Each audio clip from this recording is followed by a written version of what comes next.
17th of June, the emperor went out early in the morning. He ordered his calash for the purpose of taking a ride before breakfast. When he was getting into it, we were informed that the Newcastle ship of war and the frigate Orontes were attacking to enter the port. These two vessels had overshot the island in the night and were obliged to work to windward. They sailed from England the 23rd of April and brought the bill respecting the emperor's detention.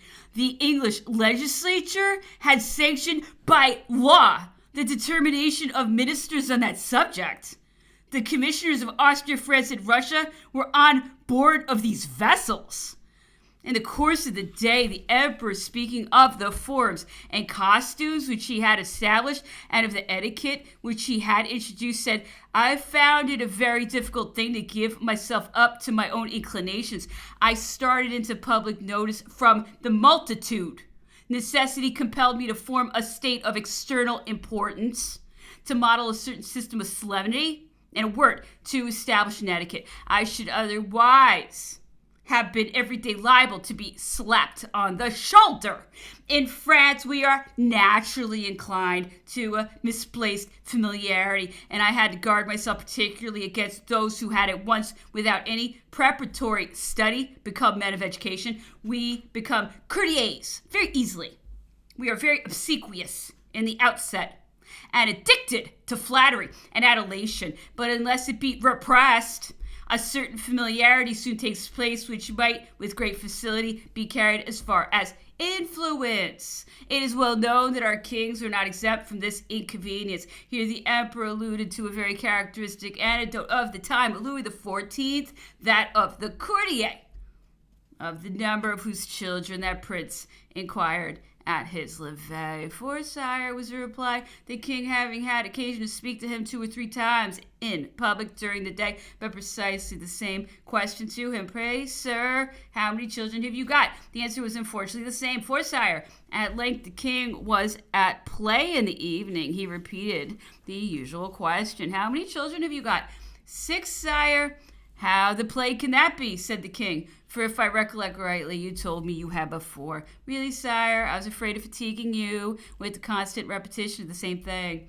Sire, observed one of the company to the emperor, I can mention an anecdote of a neighboring country worthy of that which we have just heard, and which may enable us to compare the gratuitous insolence of an absolute monarch's courtier with the open resentment of a man who has nothing to fear from his constitutional sovereign.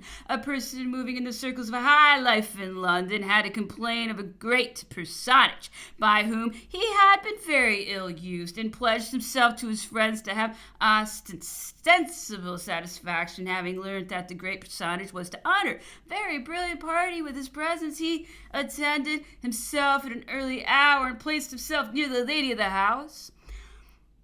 The great personage had paid his respects to the lady, and after the customary compliments, being about to join the rest of the company, he had scarcely turned round before the offended person, leaning carelessly towards her, said with a loud voice, "Who's your fat friend?" The lady reddened, pushed him with her elbow, and whispered, "Hold your tongue, I beg." Don't you see? It is the prince. The gentleman replied in a higher tone than before, "How, the prince? Well, but my honor, he's grown fat as a pig." Everyone is at liberty to decide upon the relative demerits of these two insolent characters. Both are no doubt very blamable. And if there be less coarseness in the conduct of our countryman, it must also be allowed that his impertinence is altogether without an object and purely gratuitous. During another part of the day, the emperor conversed at great length on the sittings of the council of state. I had pointed out some, and of others we had but a doubtful recollection, or they had altogether slipped our memory. Well, said he, in a short time scarcely a truce of them will be left behind. Being unable to sleep that night, I thought of these words and endeavored to recollect as minutely as I could everything I was acquainted with respecting the Council of State, the scat of its meetings, the seat of its meetings, its usages, forms, and I I can better employ the leisure of our solitude at St. Helena than by giving an account of them here. I shall occasionally add what I may recollect of the sittings at which I was present. There are persons to whom these details will not be destitute of interest. The hall of the council estate and the Tuileries, the place where the sittings were usually held, was on the same side and of the same entire length of the chapel. In the partition wall were several large doors which, being thrown open on Sundays, formed passages to the chapel. It was a very fine, elongated apartment. At one of the extremities towards the interior of the palace was a large and beautiful gate by which the emperor entered. When, attended by his court, he proceeded on Sundays to hear mass. It was only open the rest of the week for the emperor when he went to his council estate. The members of the council entered only by two small doors, contrived for that purpose in the opposite extremity. A row of tables which occupied the whole length of the hall on the right and left was arranged there only when the council assembled, and the space left was sufficient to admit of seats within. Near the wall and of a free passage without there sat the councilors of state in their respective order precedence. Their places were besides designated by portfolios bearing their names and containing their papers at the extremity of the hall towards the grand entrance. And across the two rows were placed similar tables for the masters of requests. The auditors were seated on stools or chairs behind the councilors of state. At the upper extremity of the hall, opposite the grand entrance, was the emperor's place on an elevation of 1 or 2 steps.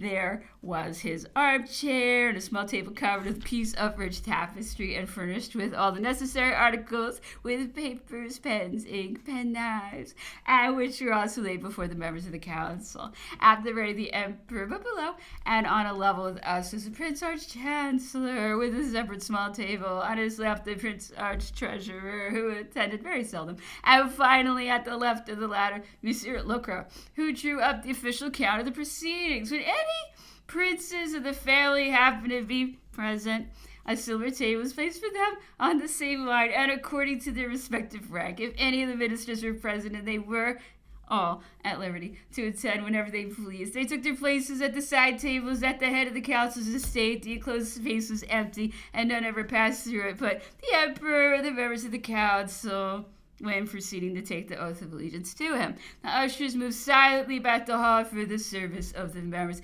Even during the deliberations of the council, the members left their places whenever they pleased, to obtain from their colleagues any particular documents of which they might be in want, or for any other purpose. The upper compartments of the hall displayed allegorical paintings relative to the functions of the council estate, such as justice, commerce, industry, and the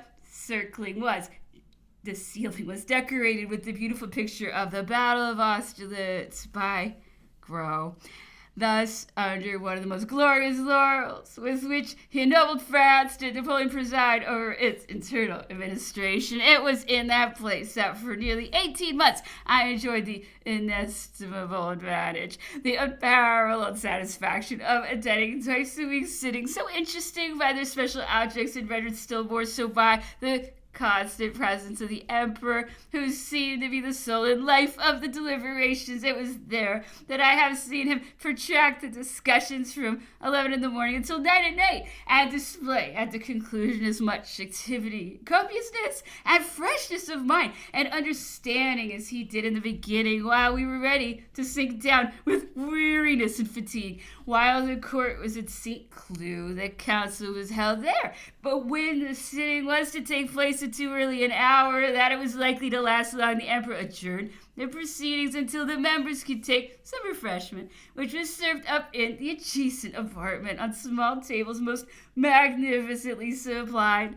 As if by enchantment, I may truly say that it would be impossible to give a just idea of the fascinations we witnessed in everything belonging to the imperial palaces. The hour of the council sitting was regularly noticed in our letters of convocation, but the hour was generally 11.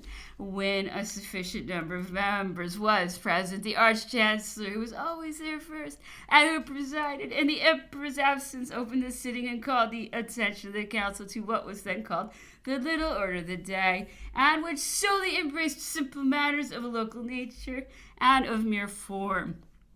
About an hour later, in general, The beating of the drum in the interior of the palace announced the emperor's arrival. The grand entrance was thrown open. His Majesty was announced. All the councils rose, and the emperor appeared, preceded by his chamberlain and his aide-de-camp on duty, who presented his chair, received his hat, and continued behind him during the sitting, ready to receive and execute his orders. The Arch-Chancellor then presented to the Emperor the Great Order of the Day, which contained a series of objects under deliberation. The Emperor read them over and pointed out in a distinct tone which he wished to have discussed. The councillor state nominated for the purpose read his report, and the deliberations commenced.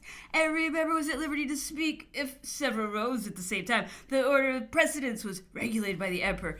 The members spoke from their places sitting. No written speeches were allowed to be read.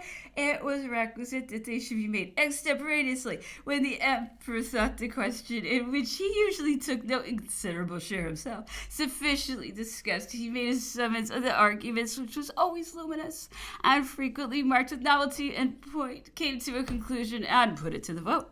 I have already noticed the freedom enjoyed in these debates. The animation of the speakers, increasing by degrees, became sometimes excessive, and the discussion was often protracted beyond measure, particularly when the emperor, occupied probably with some other subject, seemed, either from distraction or something else, to be altogether ignorant of what was going on. He then commonly cast an irresolute eye over the hall, cut pencils with his penknife, pricked the tapestry of his table or the arm of his chair with the point of it, or employed his pencil or pen in scrawling whimsical marks or sketches, which, after he was gone, excited the covetous attention of the young members, who made a kind of scramble for them. And it was curious to observe when he happened to have traced the name of some country or capital, the hyperbolical inferences that were sought to be extracted from it. Sometimes, too, when the emperor entered the council as soon as his dinner was ended, and after having undergone great fatigue during the morning, he would fold his arms upon the table,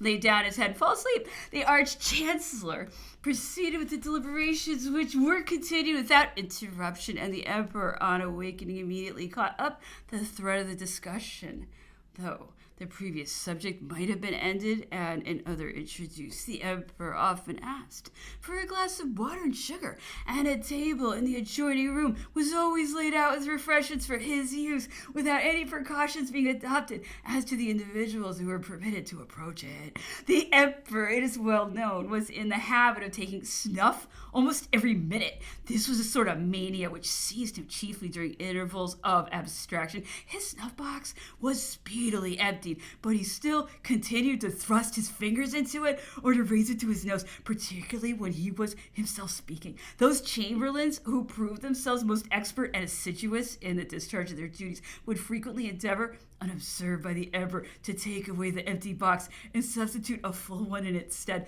For there existed a great competition of attention and courtesy among the chamberlains, who were habitually employed in services about the emperor's person in honor, which was very much envied. These individuals were, however, seldom changed, either because they intrigued to retain their places, or because it was naturally most agreeable to the emperor to continue them in their posts with the duties of which they were acquitted. It was the business of the Grand Marshal to make all these arrangements. The following is an instance of the attentions evinced by the emperor's chamberlains. One of them, having observed that the emperor, on going to the theater, frequently forgot his opera glass, of which he made very great use, got one made exactly like it, so that the first time he saw the emperor without his glass, he presented his own to him, and the difference was not observed. On his return from the theater, the emperor was not a little surprised to find that he had got two glasses exactly alike. Next day, he inquired how the new opera glass had made its appearance, and the chamberlain replied that it was one he kept in reserve in case it might be wanted. The emperor always showed himself very sensible of these attentions, which were innocent in themselves, and which were calculated to make an impression on the feelings when dictated only by love and respect. For then the individual was not acting the part of a slavish courtier, but that of an affectionate and devoted servant. Napoleon, on his part, whatever may have been reported to the contrary in the saloons of Paris, evinced sincere regard for the individuals of his house, household when he quitted Paris for St. Cloud, Malmaison, or any other of his country residences. He usually invited the individuals of his household to his private evening parties, and thus was formed a pleasant family circle, admittance to which was held to be a very high honor. When in the country, he also admitted his chamberlains to dine at his table. One day, while at dinner, Trianon, being troubled with a severe cold, and has had a complaint to which he was very subject, he found himself in want of a handkerchief. The servants immediately ran to fetch one, but in the meanwhile, the chamberlain on duty, who was a relation of Maria Louisa, drew a clean one and folded from his pocket, and wished to take the other from Napoleon. "I thank you," said Napoleon, "but I will never have it said that I allowed Monsieur to touch a handkerchief which I had used." And he threw it on the ground. Such was the man, who in certain circles was described as being coarse and brutal, ill-treating all his household, and even behaving rudely to the ladies of the palace. The emperor, on the contrary, was a scrupulous observer of decorum. He was very sensitive to all the little attentions he received, and though it was a sort of system with him to suffer no manifestation of gratitude to escape him, yet the expression of his eyes and the tone of his voice sufficiently denoted what he really felt, unlike those lips that overflow with the expression of sentiments which their hearts never feel. Napoleon seemed to make it a rule to repress and disguise the kind of emotions by which he was frequently inspired. I believe I've already mentioned this fact, but the following are some fresh proofs of it, which recur to me at this moment. These circumstances are the more characteristic since they occurred at Logwood, where Napoleon might have been expected to indulge his natural feelings with less restraint than during the possession of his power. I usually sat beside my son while he wrote to the emperor's dictation. The emperor always walked about the room and dictated, and he frequently stood for a moment behind my chair to look over the writing so that he might know where to take up the thread of his dictation. When in this situation, how many times has my head been enclosed between his arms and even slightly pressed to his bosom, then immediately checking himself, he seemed to have been merely leaning over my shoulders or playfully bearing all his weight on me as if to try my strength.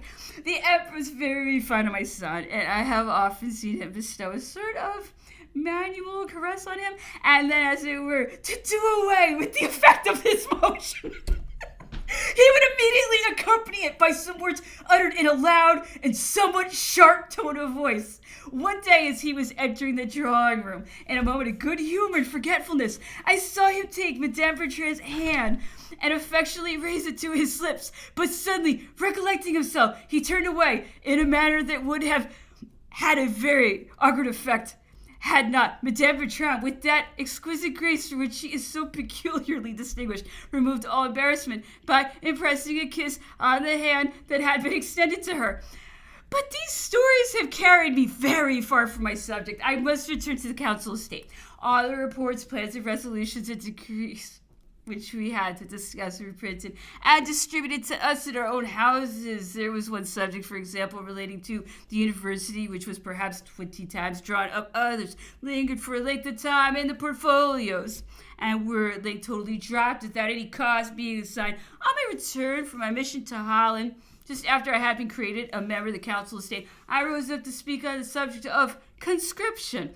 I was naturally interested in all that related to naval affairs. My mind was full of enthusiasm and was stored with the observations which I had just recollected in Holland. I proposed that all the Dutch conscripts, in consideration of their natural predilections, should be permitted, if they chose, to enter the naval service, and moreover, that the privilege of this choice should be extended to all the French conscripts. I pointed out the inconveniences which such an arrangement was calculated to obviate and determined the advantages which it was likely to ensure. I observed that it was impossible to render our seamen too numerous. Our ship's crews, I said, would thus become regiments.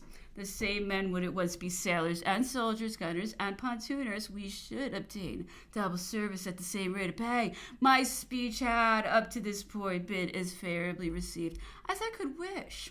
And in my own mind, I congratulated myself on my success when, on a sudden, I lost all power of utterance.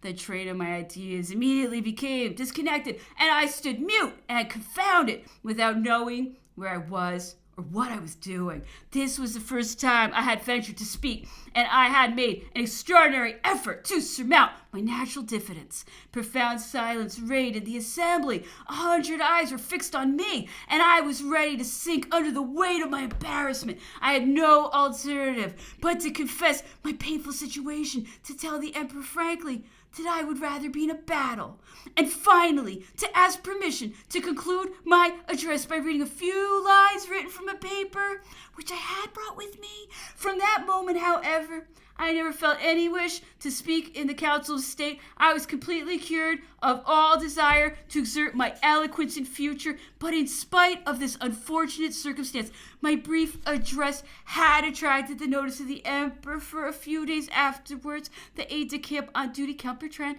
informed me that the emperor, while playing at billiards, seeing the minister of the marine enter, said to him, "Well, Sir Las Casas read to us at the council a very good memorial on the composition of the navy. He was not at all of your opinion respecting the age at which seamen should be allowed to enter the service."